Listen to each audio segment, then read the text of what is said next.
On the 9th of December 1946, in Nuremberg, Germany, the doctor's trial began with 23 defendants who had either participated in deadly Nazi euthanasia programs, killing mentally or physically disabled people deemed unworthy of life, or conducted cruel, painful, and often deadly medical experiments on prisoners in Nazi concentration camps during World War II.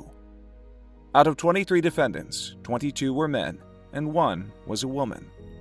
Her name was Herta Oberhäuser. Herta Oberhäuser was born on May 15, 1911, in Cologne, then part of the German Empire.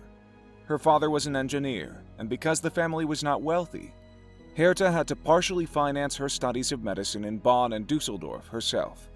She completed her studies in 1936 and received her doctorate 1 year later in 1937, when she also became a member of the Nazi Party. In 1940, she noticed a job advertisement in a medical journal for a position of camp's doctor in a women's retraining camp, which was Ravensbrück concentration camp. Oberhäuser worked in Ravensbrück from the beginning of 1941 until summer 1943. She was known to see her patients not as people, but as rabbits. Herta Oberhäuser and her colleague Fritz Fischer became the assistants of Karl Gebhardt, who had been sent to Ravensbrück concentration camp to conduct medical experiments on inmates in treating infections with sulfonamide, which was an early antibiotic.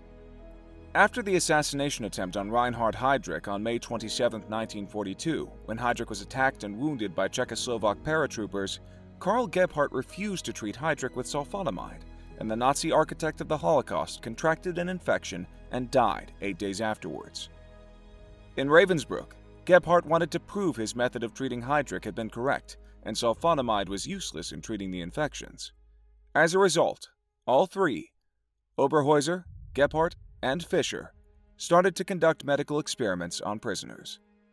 They often used a hammer to break the legs of female prisoners in Ravensbrück concentration camp, then infected the open wounds with aggressive bacteria and monitored the healing with and without antibiotics.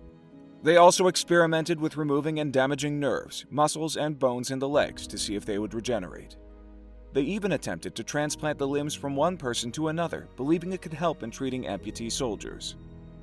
It is perhaps most terrifying that these horrific medical experiments were often performed without any anesthesia. Oberhäuser's tasks also included selecting the inmates, primarily young Polish women, for the experiments, assisting during the operations, and providing follow-up care, which mostly consisted of deliberate non-care or deliberate worsening of the healing process in order to achieve a maximum level of infection. After the treatment, numerous women were murdered by Oberhäuser, who injected them with petrol injections. She later portrayed these killings as a humanitarian act. She was also involved in forced abortions of women who were already 7 or 8 months pregnant. In addition to these forced abortions, they were also known for the beating of pregnant women to cause miscarriages and the killing of newborns. After the war, these unethical and inhumane medical experiments were uncovered, and Herta Oberhäuser finally faced justice. She was arrested and tried at the Nuremberg doctor's trial, where she was the only woman charged with crimes against humanity. Oberhäuser tried to justify herself in court with her femininity, and the argument that she as a woman could not be so brutal, and orders seemed to her as if they came directly from Adolf Hitler and were therefore legitimate. Her lies did not help her. In summer 1947, a tribunal sentenced Herta Oberhäuser to 20 years in prison for crimes against humanity. Unlike Karl Gebhardt, she avoided a death sentence and, in the end, spent only a few years in prison until she was released in 1952. She became a doctor in Stocksay and lived as if nothing had happened during the war until, in 1956, she was recognized and reported by a survivor from the Ravensbrück concentration camp. In 1958, after protests of former Ravensbrück prisoners and a great deal of international press coverage, her medical license was revoked and her practice shut down.